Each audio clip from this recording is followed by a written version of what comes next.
नमस्कार मित्रों, नमो नमः। मैं पुनः उपस्थित हूँ एक नए वीडियो के साथ। परम पवित्र श्रावण मास चल रहा है। इस श्रावण मास में हजारों संख्या में भक्तों की भीड़ इकट्ठा होती है और भगवान शिव के मंदिर में जाते हैं या घर में श्रेष्ठ आचार्यों के द्वारा अभिषेक संपन्न कराते हैं। भगवान शिव के पूजन में जो आनंद आता है, जो एक सकारात्मक ऊर्जा मिलती है और किसी भी पूजन में नहीं मिल पाती है। भूत भावन भगवान शिव का पूजन करने से समस्त मनोकामनाएं पूरी होती हैं, ऐसा हमारा शिव पुराण कहता है। आज का वीडियो मैं लेके आया हूं शंका का समाधान करने के लिए। लोग पूछते हैं, आचार्य जी आप कभी दूध से अभिषेक कराते हैं, कभी गन्ने के रस से करवाते हैं, कभी वृष्टि जो वर्षा होती है उसके जल से करवाते हैं, कभी गंगा जी के जल से करवाते हैं, कभी सरसों के तेल से कराते हैं। इसका क्या फल है, क्या महत्व है, उसके बारे में हम आपसे चर्चा करते हैं। मेरी वीडियो को अंत तक अवश्य सुनिएगा और अगर अच्छा लगे तो लाइक कमेंट करके बताइएगा आपको कैसा लगा, और दूसरों तक पहुंचाने के लिए शेयर भी आपको कर लीजिएगा। रुद्राभिषेक के विभिन्न प्रकार से पूजन होता है। चाहे आप भगवान शिव के मंदिर में जाके करिए, चाहे आप घर पर करिए, भगवान शिव का पूजन समस्त परिवार के साथ किया जाता है।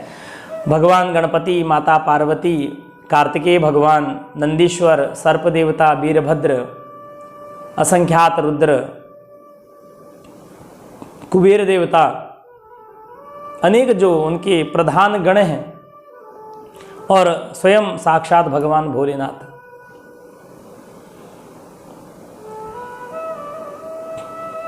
मनोकामना पूर्ति के लिए अभिषेक किन किन पदार्थों से किया जाता है, इस पर चर्चा करते हैं।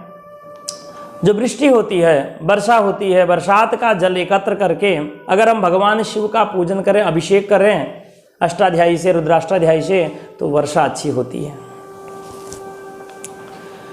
और अगर असाध्य रोग हैं, कई प्रकार के हमारे शरीर में रोग उत्पन्न होते हैं, या हमारे शरीर में आकस्मिक कोई रोग उत्पन्न हो जाता है, तो उस रोग के निवारण के लिए कुशोदक से अभिषेक करना चाहिए। कुशोदक से अभिषेक करना चाहिए। कुशोदक, कुश घास जो होती है उसको जल में भिगो दें और उसी को छान कर फिर हम भगवान शिव का अभिषेक करें। और अगर आपको भवन की प्राप्ति चाहिए, वाहन की प्राप्ति चाहिए, भौतिक साधन आपको चाहिए, तो उसके लिए आप दधी से भगवान का अभिषेक करें, उससे आपको भौतिक साधनों की प्राप्ति होती है।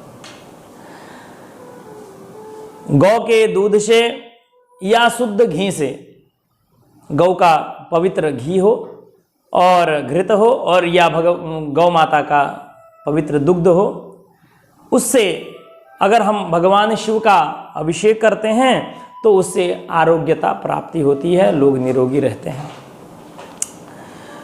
अगर किसी के संतान में बाधा है या पुत्र नहीं हो रहा है, तो पुत्र प्राप्ति के लिए जल में चीनी डालकर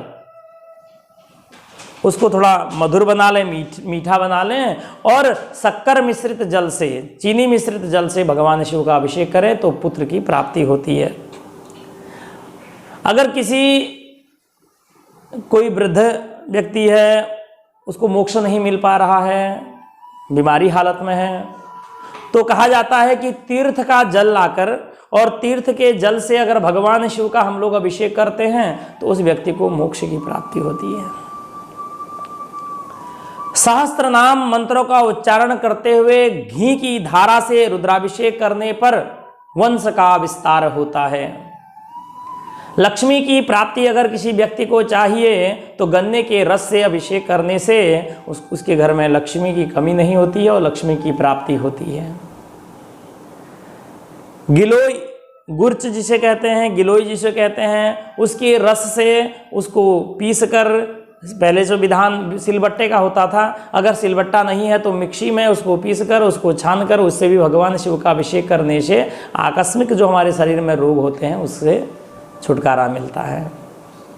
तिल मिश्रित दुग्ध, दूध में तिल मिला लीजिए और उससे अभिषेक करिए तो उससे भी समस्त रोगों का निवारण हो जाता है। इस प्रकार से कई प्रकार से भगवान शिव का अभिषेक किया जाता है। और जो मैंने आपको औषधियाँ बताई, चाहे दूध है, दही है, शक्कर मिश्रित जल है, और गंगा जी का तीर्थ का जल है, वृष्टि का जल है, गन्ने का रस है, इनसे अभिषेक करने से कई प्रकार की जो समस्याएं हैं उसका निवारण हो जाता है। और अगर किसी व्यक्ति का वाद विवाद चल रहा है, कोर्ट में समस्या चल रही है, फैसला नहीं आ पा रहा है, लड़ाई झगड़ा मुकदमा चल रहा है, तो वो व्यक्ति भगवान शिव पर सरसों के तेल से अभिषेक करता है तो उसका वाद विवाद खत्म हो जाता है और उसको उस चीज़ से मुक्ति मिल जाती है, छुटकारा मिल जाता है। इसलिए जो भी हमने आपको पदार्थ बताया उन पदार्थों से आप लोग अभिषेक कराएं, मन में भाव अच्छा रखें। शिव का पूजन करने से पूर्व शिव बनना पड़ता है, अर्थात शिवमय होना पड़ता है, अर्थात भगवान शिव की उपासना करनी पड़ती है, अर्थात भगवान शिव का एक रूप धारण करना पड़ता है, तब भगवान शिव उस पर प्रसन्न होते हैं। आजकल मैंने देखा है कि पैंट पहन के या ऊपर से टी शर्ट डाल के बिना जनेऊ के भगवान का अभिषेक करने लग जाते हैं। कहते हैं भगवान भैया हमको आचार्य जी गुरु जी हमको फल नहीं मिला। तो फल कैसे मिलेगा? भगवान कहा जाता है अगर देवी का आप पूजन करते हैं तो देवी के स्वरूप बनना पड़ता है। किसी देवता का पूजन कर रहे हैं तो देवता के समान बनना पड़ता है। अगर भगवान शिव का पूजन कर रहे हैं तो शिवमयी होना पड़ता है। कहा जाता है कि एक वस्त्र में भगवान शिव का अभिषेक करना चाहिए, धोती पहन के पूजन करना चाहिए, सिला हुआ वस्त्र नहीं होना चाहिए, ऊपर का जो हमारा अंग है वो निर्वस्त्र होना चाहिए, और हमको पूरे अंगों में भस्म लेपन करके रुद्राक्ष की माला पहन के त्रिपुण लगा के भगवान का अभिषेक हमको करना चाहिए। ऐसे अभिषेक करने से तुरंत शीघ्र फल की प्राप्ति होती है। और जो भी भाव से मन से भगवान शिव का पूजन करता है उसकी मनोकामना अवश्य पूरी होती है। जय जय श्री राधे, जय जय श्री श्याम, हर हर महादेव। फिर अगले वीडियो में आपसे मिलते हैं एक नई समस्या का समाधान हेतु। कल अगली वीडियो में आपको बताएंगे कि भगवान शिव का प्रसाद ग्राही है या नहीं है, खाया जाता है कि नहीं खाया जाता है। जय श्री राधे।